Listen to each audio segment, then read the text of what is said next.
I stood motionless, the sharp chill of the afternoon wind cutting through me, as I stared at the ruined land that once formed the lush boundary of the forests surrounding my lake ranch. Gone were the trees, the bird calls, the whispers of nature. All that remained was stripped earth, shattered branches, and the brown stains of dried deer blood. The heavy scent of motor oil and spent gunpowder still clung to the air. Deep grooves from massive truck tires sliced through the soil, like open wounds on the land my family had defended for 3 generations. But what the intruders didn't realize was that this wasn't just another piece of property on a forestry map. These coordinates were embedded in the National Biosphere Protection System. Any disturbance here, even a single axe strike or gunshot, required clearance from authorities the HOA had likely never even heard of. And now, everything was on record. You're hearing a tale from Happer Stories. But where does it all begin? I'm Ethan Caldwell, 35 years old,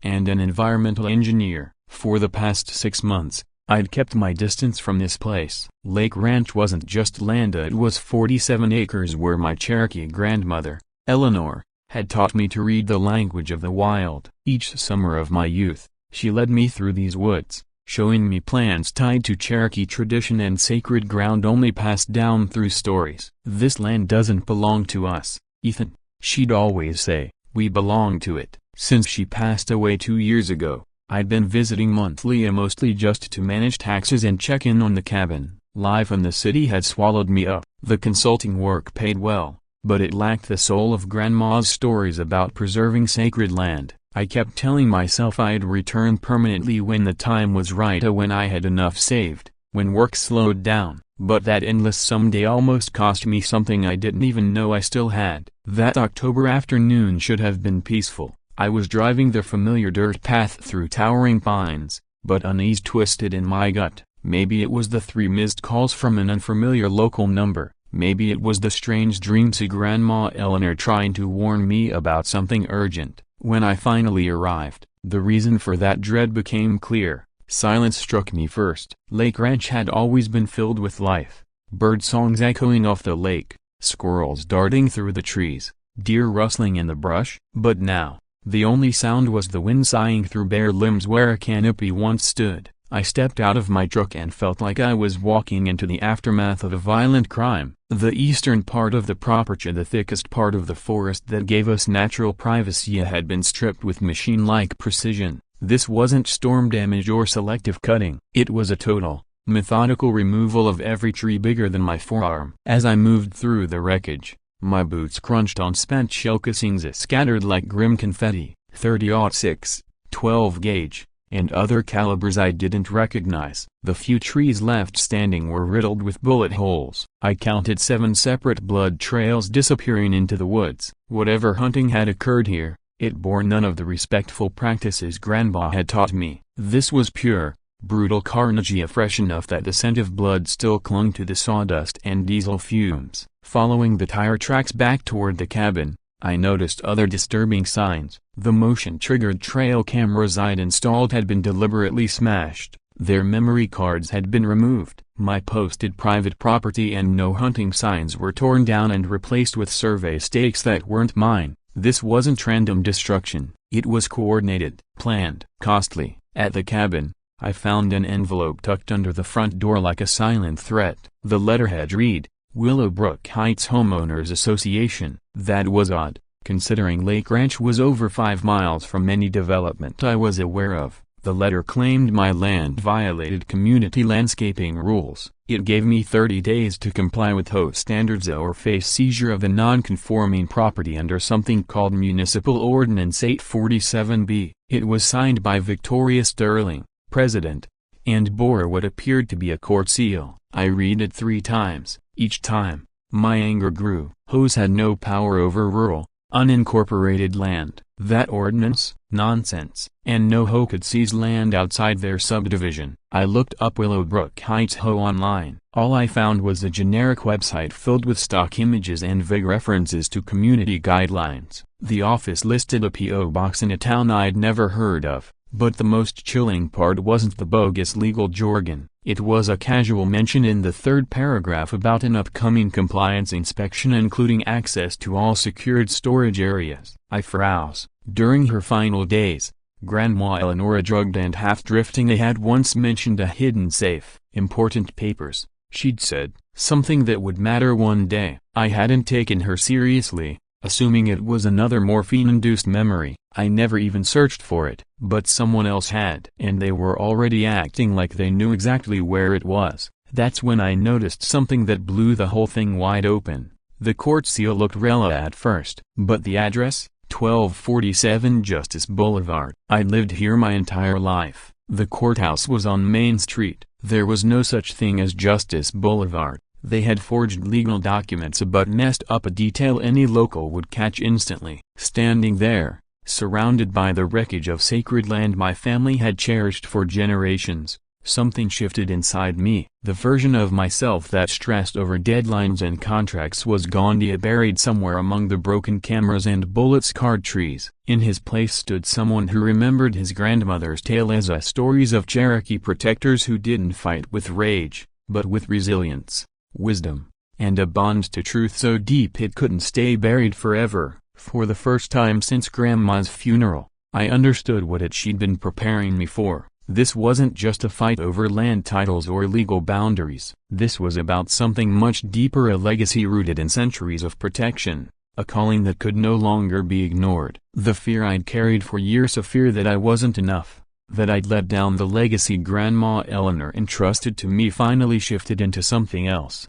It wasn't bravery, not really. It was clarity. I didn't need to be some flawless heir to Cherokee tradition. I just had to be willing to hear the call when the land cried out for help. And now, surrounded by the deliberate destruction of something sacred, I could hear it louder than ever before. I knelt beside some unusual soil patches left near the stripped trees, trying to identify the chemicals they'd used to erase the forest so rapidly. That's when the smell hit me. Faint, acrid, unmistakable. White phosphorus and something else I couldn't name but instantly recognized. My skin prickled. Years ago, Grandpa had told me an old story, one I'd dismissed as legend. It was about what happens when someone disturbs the resting places of the ancestors. The wind shifted, carrying the toxic scent across the land like a warning. For the first time, I wondered if those ancient stories were less folklore and more forgotten history. And maybe, just maybe,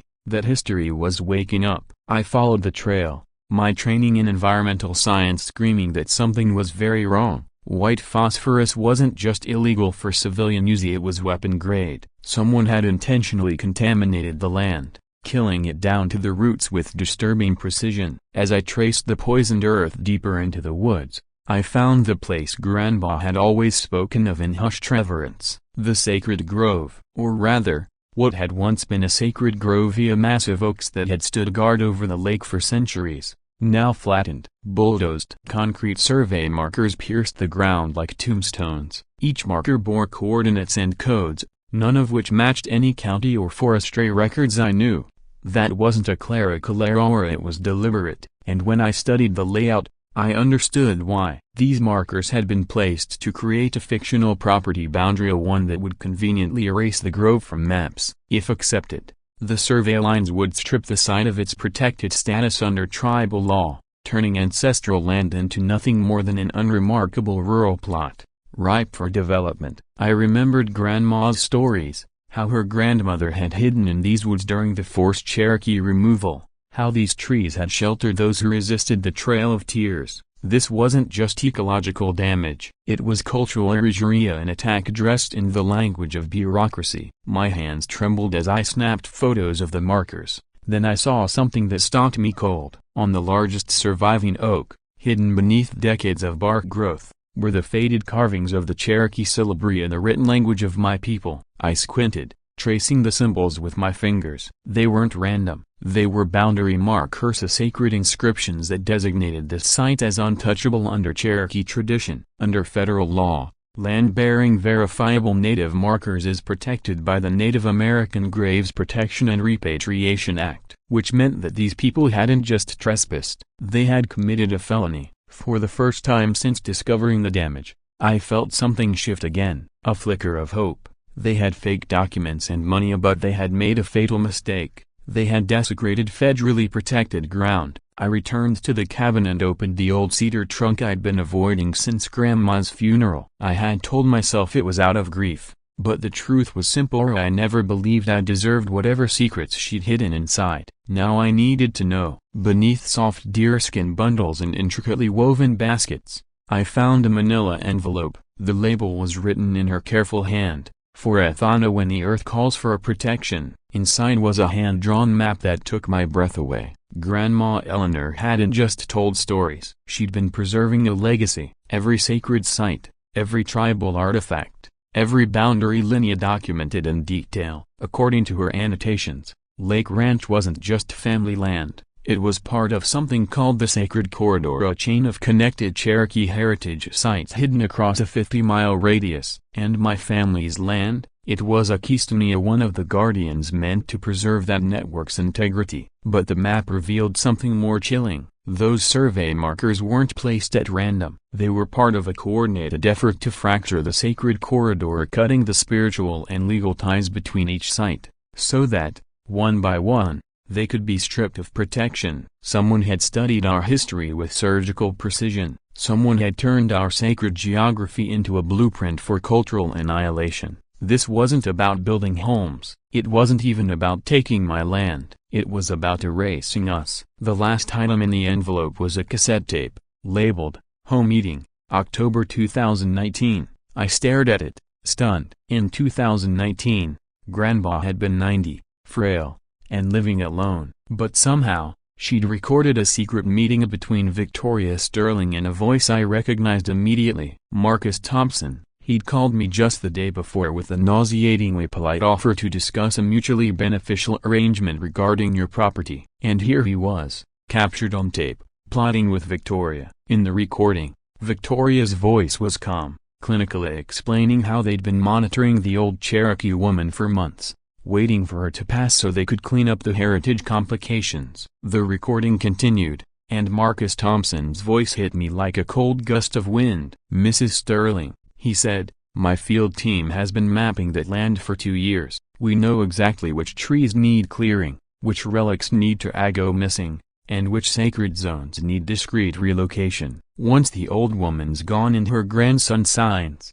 the corridor's wide open for development." He mentioned Golden Mountain Development, a company ready to pay handsomely for a blank slate. Their vision? A luxury eco-resort, one that would advertise itself as an authentic Cherokee experience while being built atop the graves and prayer sites of real Cherokee ancestors. As I listened to these strangers casually plot the destruction of everything my grandmother had guarded for decades, something snapped into focus. This wasn't just a property issue or criminal trespass. This was a calculated assault, meticulously orchestrated to sever the spiritual bond between my people and the land, and to monetize our culture in the process. But they had miscalculated something crucial. They assumed Grandma's death would silence everything. They didn't understand that Cherokee wisdom doesn't vanish with a person. It lives in the roots of ancient trees, in sacred carvings, in soil soaked with memory. It endures in descendants who, when the time comes, learn to listen. And I was listening now. My phone buzzed. A message from an unknown number.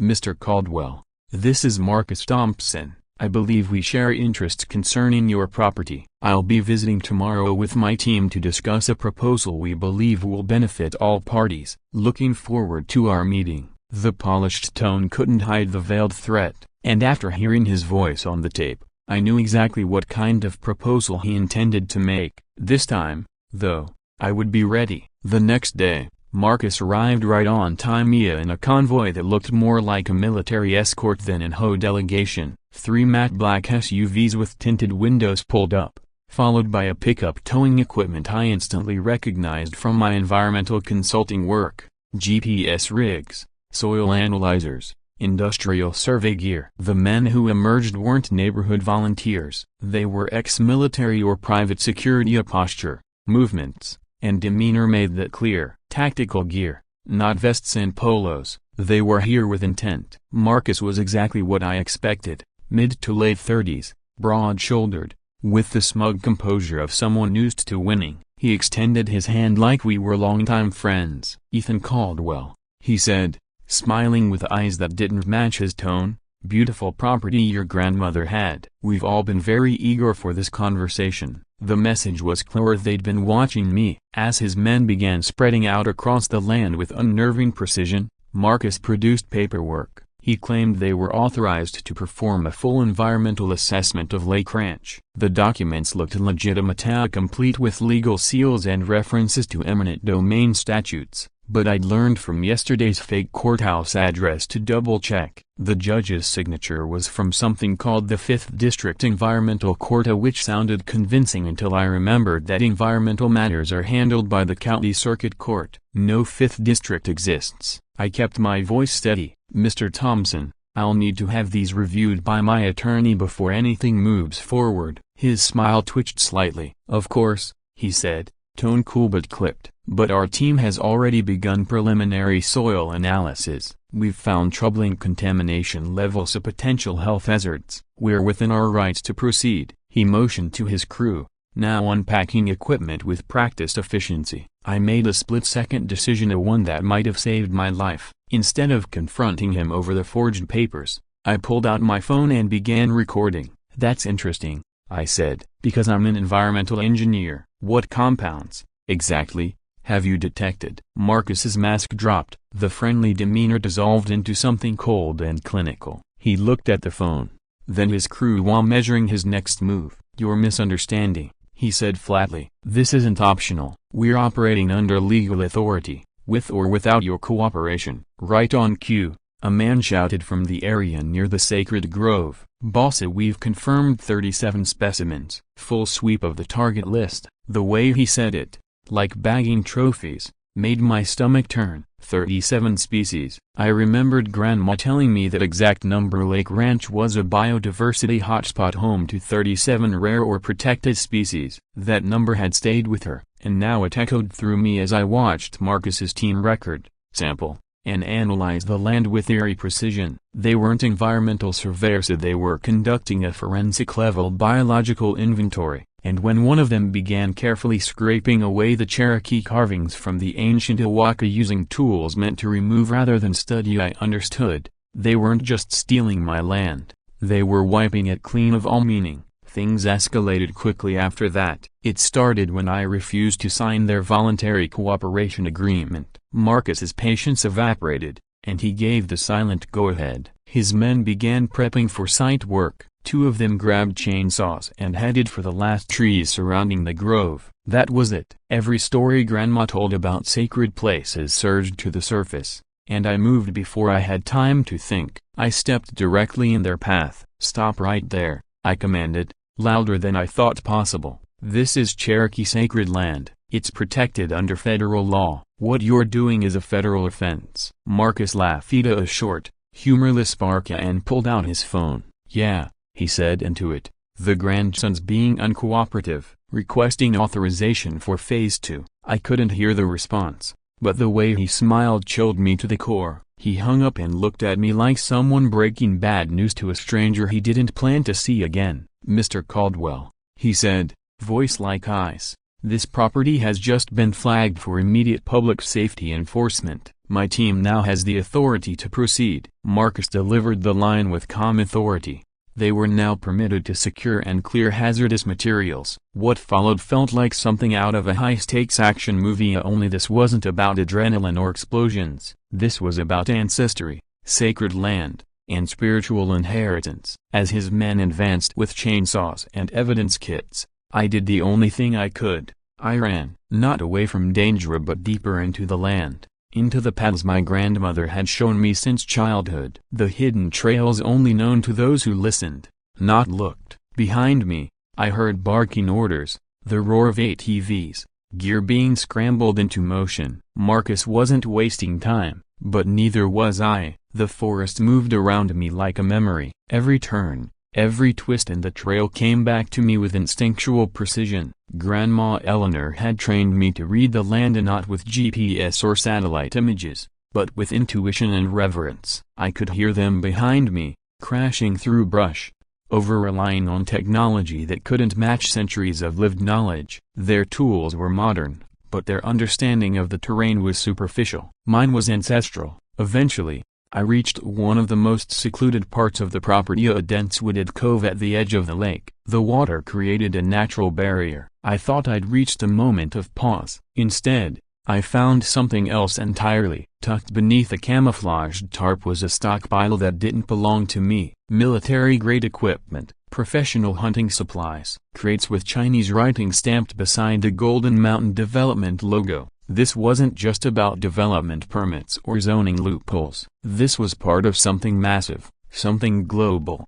And it had taken root right here, on the land my grandmother died defending. I dropped behind a fallen tree, hand shaking but steady enough to snap photos. Documentation was all I had, and it might be all I'd have, because if Marcus found me here, I wasn't just a trespasser in their eyes. I was a witness, and witnesses don't always walk away. Huddled in silence, heart pounding against my ribs, I knew I needed help, not just from any lawyer or friend but from someone who understood both the legal weight of what I'd uncovered and the spiritual cost of what was being lost. Only one name came to mind: Billy Mohawk. He had been Grandma Eleanor's closest ally, a man who'd earned her trust over decades. A former Marine turned forest ranger, Billy lived in the space where tradition met law enforcement. If anyone could help me now, it was him. I managed to slip past Marcus's team as dusk began to settle over the forest. They were still searching, growing louder and more impatient. I stayed low, followed the same deer paths Grandpa had shown me as a boy, and made it back to my truck. The drive to Billy's cabin took me along forgotten backroads most people wouldn't even notice, let alone travel. But I remembered the way. Grandpa had taken me there years ago, calling him the keeper of both worlds. Billy lived just beyond the boundary of Cherokee Nation, in a log cabin that looked like it belonged to a different century. But inside, it was anything but primitive. Sophisticated sensors and surveillance gear glowed softly from every surface. I'd worked in environmental monitoring for years and I'd never seen equipment this advanced. Before I could even knock, the door opened. Billy stood there like he'd been expecting me. At 52, he still carried the posture of the Marine he used to be, but his eyes held the depth of someone who'd been listening to the land his entire life. "Ethan," he said, "your grandmother told me this day would come. She said that when it did, you'd need to understand what she was protecting." He stepped back and motioned me inside. I glanced at his computer monitor live feeds,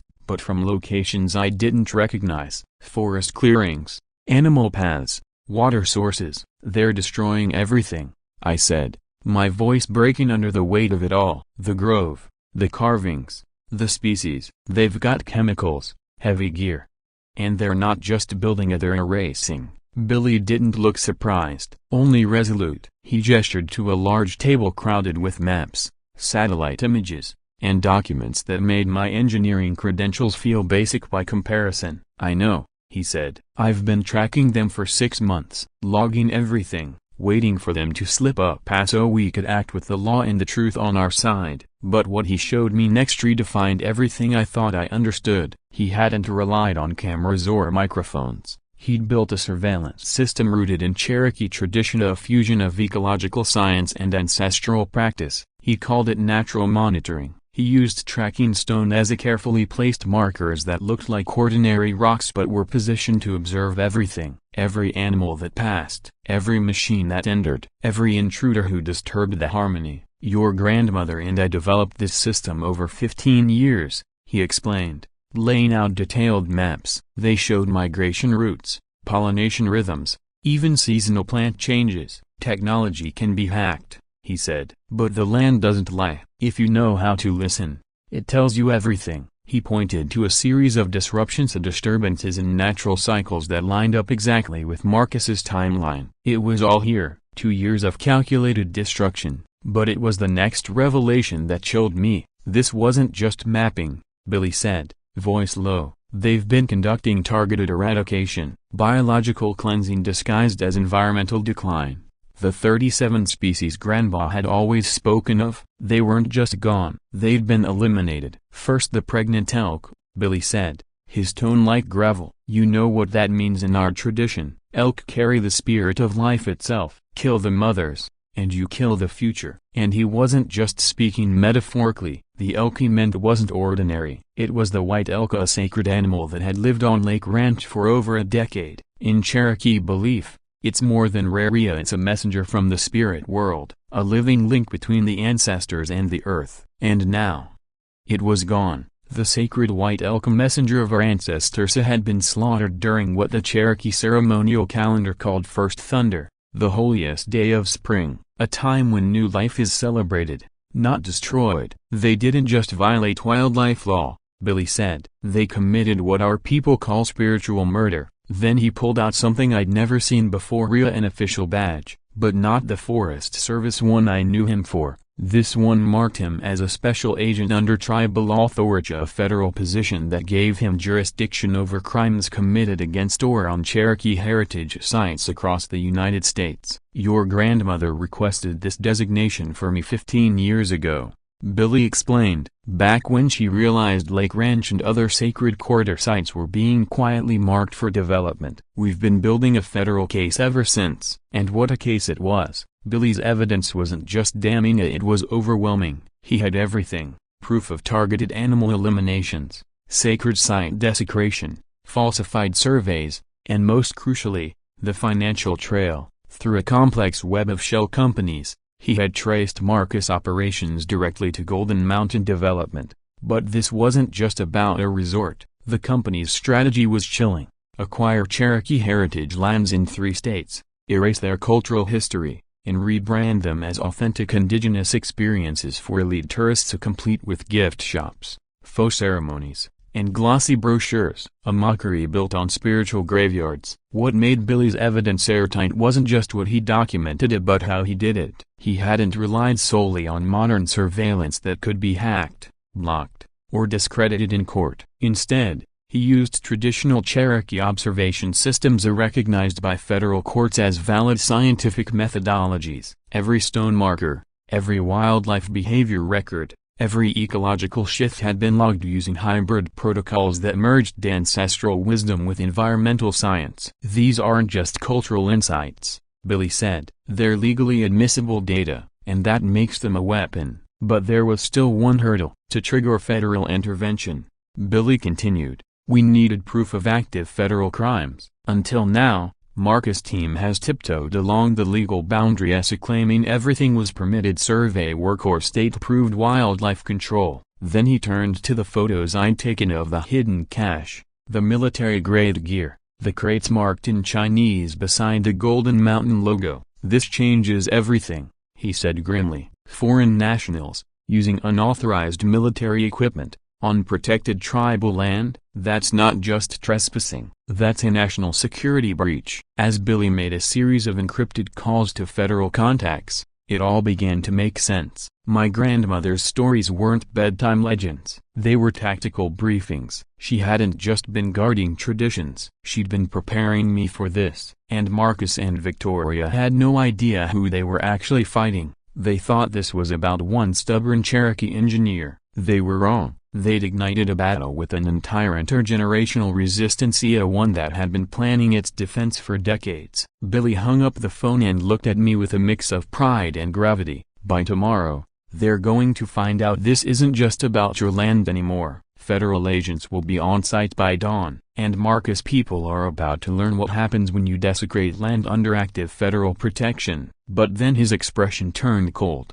The question is, will Victoria Sterling and her superiors try to cut their losses and vanish, or will they try to silence the witnesses who can tie them to these crimes? Billy's contacts moved faster than expected, but so did Victoria. By sunrise, my phone was flooded with notifications from platforms I didn't even use. My face was everywhere tagged, quoted, misrepresented. I was being labeled as an eco-terrorist who was obstructing progress and threatening community safety. They didn't just come at me with propaganda, they came at me with precision. Within hours, slick videos and testimonials from concerned residents were circulating of people I'd never seen claiming I was putting children at risk with dangerous chemicals and blocking economic opportunity. It was a coordinated campaign of disinformation, complete with professional graphics, social media bots, and manufactured outrage, and that was only phase 1. By 8 a.m., I'd been served with 3 separate lawsuits, each from a different firm. One accused me of harboring environmental hazards, another claimed I was interfering with a government-approved land assessment. The third demanded immediate access to my property for public safety inspections. All different angles, all designed to bury me in paperwork,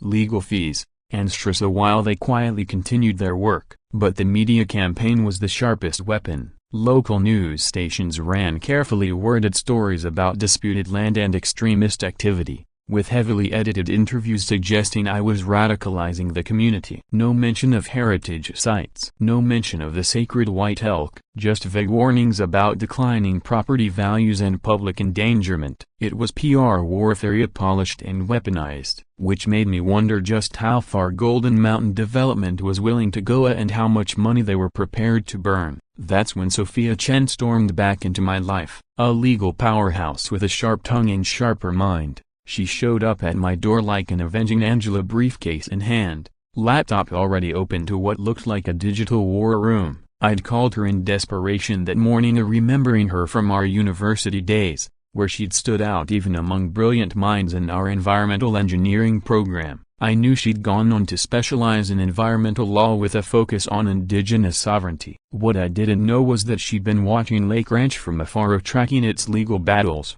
waiting for someone to ask for help. "Ethan," she said as she stepped inside, "you didn't just walk into a land dispute, you walked into the front lines of a national test case for indigenous rights." And Sophia had come armed. Within hours of my call, she'd done a deep dive on Victoria Sterling, and what she found explained everything. Victoria wasn't just some rogue corporate lawyer. She was a former federal prosecutor who'd been disbarred in California for orchestrating illegal land deals, real estate fraud, abuse of power, obstruction. After her disgrace, she vanished only to re-emerge here, under a new banner. And now, she was leading an operation designed to steal Cherokee land using corporate deception, legal manipulation, and a war that failed at brute force. Victoria had built her career operating in the shadows of legality, exploiting the murky boundaries between lawful and illicit. She surrounded herself with a web of compromised local officials, all too willing to offer legal cover for projects that would never survive a proper investigation. "Take a look at this pattern," Sophia said, laying out files across the table. They detailed Victoria's involvement in 7 different land grabs over the past 5 years. Every one of them targeted indigenous heritage land, and every one followed the same blueprint of phony legal authority, intimidation, deliberate environmental sabotage to pressure sales, and carefully orchestrated media campaigns to vilify opponents. The tactics were so consistent it felt less like a strategy and more like a manual, an industrialized playbook for erasing cultures under the guise of economic development. What made Victoria's tactics especially insidious was how she used the court system itself as a weapon. Rather than avoiding legal scrutiny, she buried her targets in litigation. "She's not trying to win," Sophia said. "She's trying to bleed you dry in court while her backers complete the real takeover. By the time any judge sorts it out, the damage is done and the land is gone." Then Sophia dropped the piece of information that shattered everything I thought I understood. Victoria wasn't running the show. She was being blackmailed. Sophia had uncovered financial records through discovery evidence of massive gambling debts and stolen funds from former clients. Golden Mountain had all of it, giving them the perfect leverage to force her hand. "She's not doing this willingly," Sophia told me. "She's doing it because they've made it clear what they'll do to her family if she doesn't cooperate." That changed how I saw her. It's easier to face off against someone who's purely evil, but someone coerced into becoming your enemy? That's far more complicated. It explained the recklessness behind her actions and the desperate edge in her legal tactics. She wasn't just defending a paycheck, she was trying to keep her loved ones alive. Billy's hard evidence detailing the destruction of sacred sites and the eradication of wildlife combined with Sophia's findings about Victoria's vulnerabilities gave us a new path forward. We didn't have to just survive this. We could fight back, not in isolation, but in federal court, with the full force of the law. "This isn't just about Lake Ranch anymore," Sophia said. "This is a test case for the protection of indigenous sites nationwide." But even as we built our counteroffensive, I couldn't shake the feeling that we were still missing something crucial. The brazenness of Marcus and Victoria. The lengths Golden Mountain was willing to go at even committing federal crime all pointed to something deeper. Something about my land made it worth the risk of international scandal and prosecution. That night, buried in legal documents and surrounded by evidence, I got a text from an unknown number. "Mr. Caldwell, this is Victoria Sterling. We need to talk it tonight. Alone. I have information about Golden Mountain that could save both our lives, but time's running out." For the first time, I saw her not just as a threat but as a potential ally. Whatever she had to say, it could be the missing piece. We met at a 24-hour diner, 30 miles from Lake Ranch. I chose the place carefully. Security cameras, multiple exits, neutral territory. The woman who sat across from me wasn't the power broker I'd imagined from her threatening letters. She looked hollowed out, mid-40s, with dark circles under her eyes and hands that trembled as she placed a manila envelope between us. "Mr. Caldwell," she said in a quiet, trembling voice, "you need to know everything I've done to you and your land. A broken bar I was forced to. Golden Mountain is holding my daughter." The words stunned me. Suddenly, all the pieces shifted into a terrifying new arrangement. "She's been gone 6 months," Victoria continued. "On paper, she's part of a cultural exchange in China. But I know the truth. She's a hostage, leveraged to make sure I stay in line." She opened the envelope. What she showed me froze my blood. There were records of enormous payments to local officials, judges, commissioners, even FBI agents, people who were quietly feeding information back to Golden Mountain. There were environmental reports doctored to downplay the ecological importance of Cherokee land. And worst of all, there was a master plan titled Operation Heritage Clean, a blueprint for erasing sacred sites across 12 states. "This was never about a resort," Victoria said, her voice gaining strength. "They're mining, looking for rare earth elements, silithium. Specifically, your land sits on one of the largest untapped deposits in North America." It all made sense now. The targeted destruction of wildlife to avoid triggering federal protections, the erasure of cultural markers that would block mining permits, the lawsuits and media storm all meant to bulldoze resistance before anyone could discover what was really happening. They weren't just stealing land, they were strip mining sacred ground for minerals worth billions. 3 days later, we were in federal court, and the stakes had exploded far beyond one man's property line. The courtroom overflowed with tribal leaders, environmental advocates, federal investigators, and journalists who were finally uncovering the real story. Golden Mountain had brought a legion of lawyers, but this time, so had we. The man representing Golden Mountain introduced himself as Director Chen, but his credentials suggested ties to Chinese intelligence, not a corporate legal department. This wasn't just buzziness, it was something far deeper and more calculated. Billy Mohawk was the first to take the stand. With the calm certainty of someone who had spent a lifetime preparing for this moment, he presented 15 years of carefully compiled documentation. His testimony about the deliberate destruction of Cherokee heritage sites was damning on its own, but it was the revelation of rare earth minerals buried beneath those lands that transformed the trial. "Our ancestors knew,"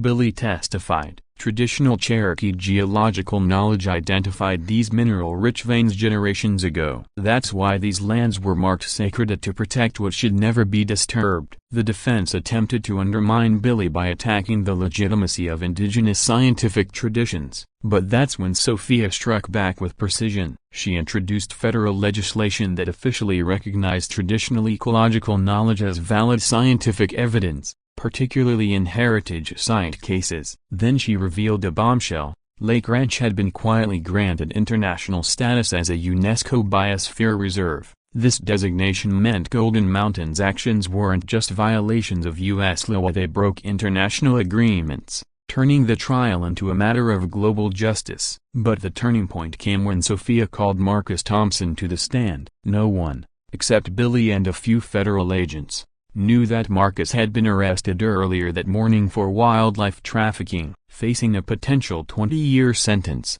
he had agreed to testify in full. His confession shattered any illusion that Golden Mountain's activities were illegal or isolated. We were ordered to erase all traces of Cherokee presence from the targeted zones, Marcus admitted, his stoic demeanor beginning to crack. That meant killing sacred animals, removing artifacts, and using chemicals to destroy native vegetation, anything that might trigger environmental protections. He went on to describe detailed maps they'd received showing precisely which sacred sites needed to be cleared and which geological survey zones had to be left intact for future mining. The courtroom erupted when Marcus revealed he had been live-streaming these acts directly to Golden Mountain's headquarters in China. Supervisors there monitored everything in real time, confirming that cultural destruction was proceeding as planned. Federal prosecutors then introduced video evidence, Marcus and his team hunting and killing the sacred white elk, all while director Chen watched via satellite link. Chen's voice on the recording was chilling. The spiritual obstacles have been eliminated, but what sealed Golden Mountain's fate was Marcus's admission about the true extent of Operation Heritage Clean. This wasn't just about Lake Ranch, he said, voice low, nearly trembling. Golden Mountain had a list of 47 Cherokee heritage sites across the southeast, all located on rare earth mineral deposits. Lake Ranch was just the beginning. If we'd succeeded, they planned to replicate the process nationwide. Judge Patricia Rodriguez didn't need long to deliver her decision. Her ruling would go down in legal history. She declared Golden Mountain's actions a deliberate campaign of cultural genocide, orchestrated to enable illegal mineral extraction on federally protected indigenous lands. She issued a sweeping injunction banning further activity on any Cherokee heritage sites, ordered the seizure of Golden Mountain's U.S. assets, and referred the case to the International Criminal Court for potential prosecution under the Geneva Convention's cultural protection statutes.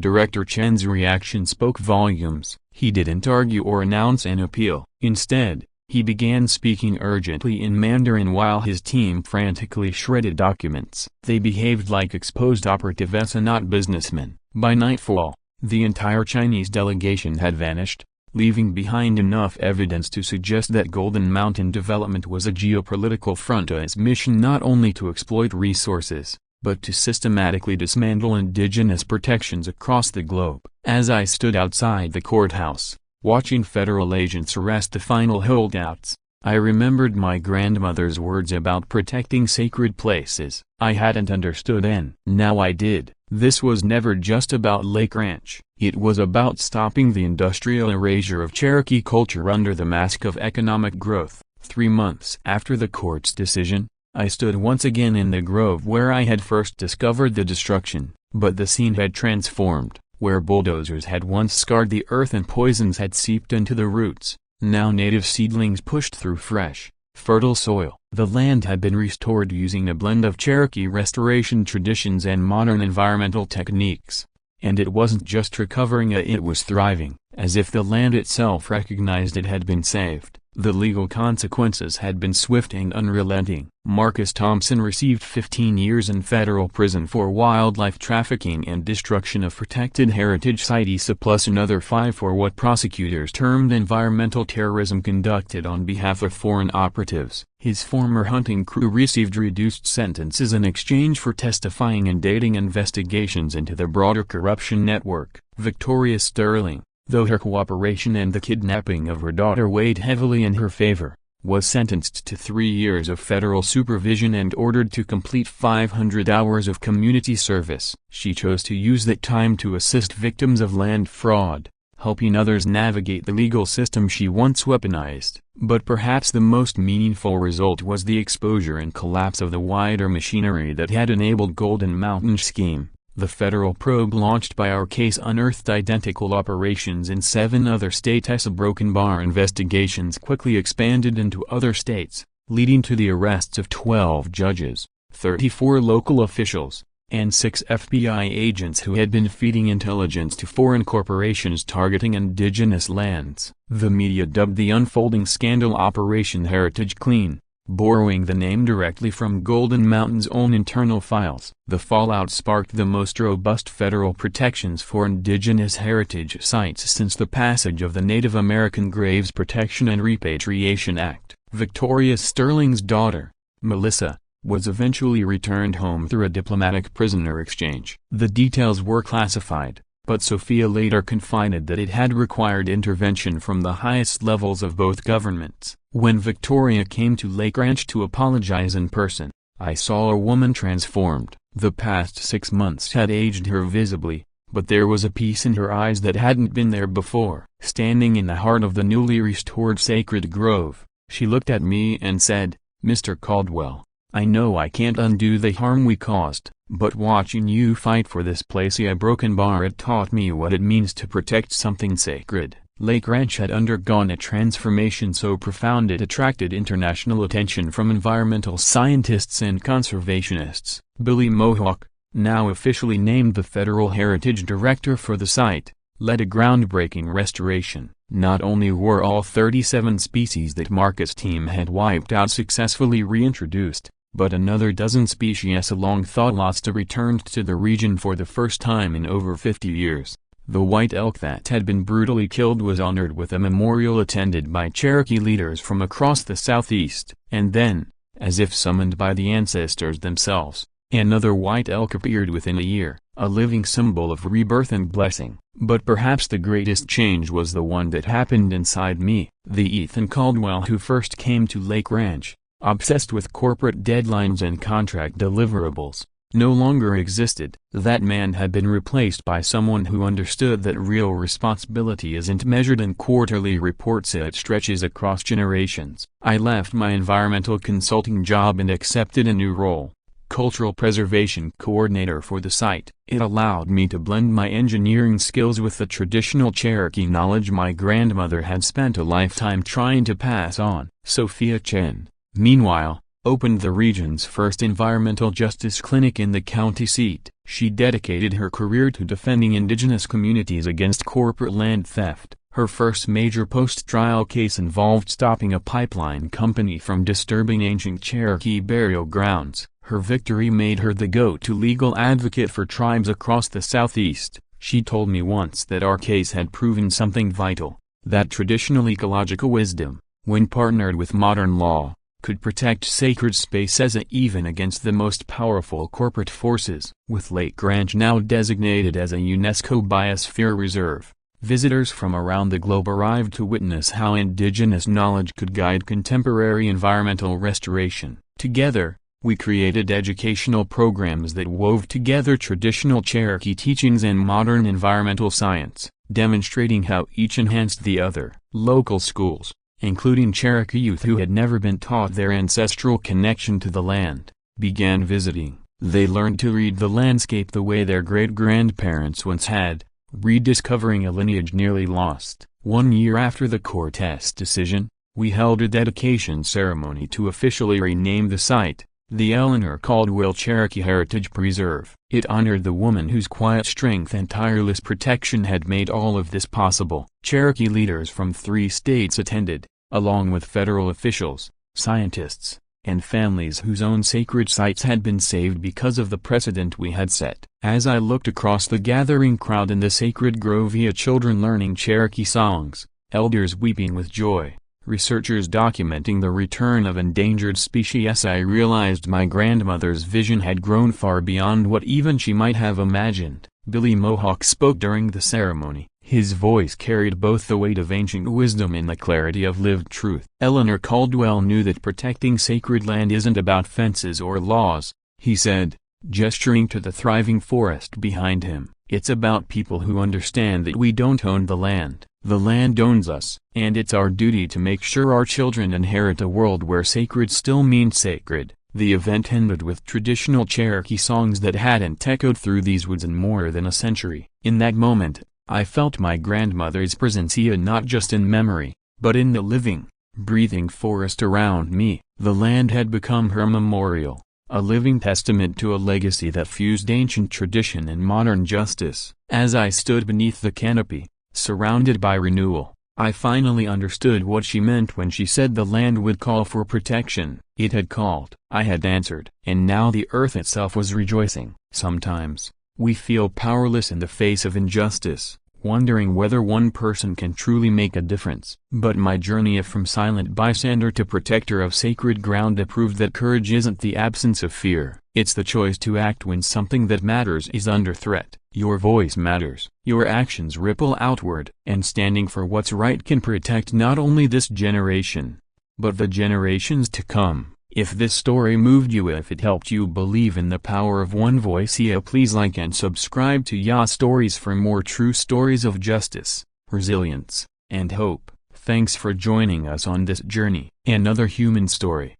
another kind of therapy you didn't have to pay for. Don't forget to like, leave a comment, and stay tuned for more of that good trouble that smells like justice.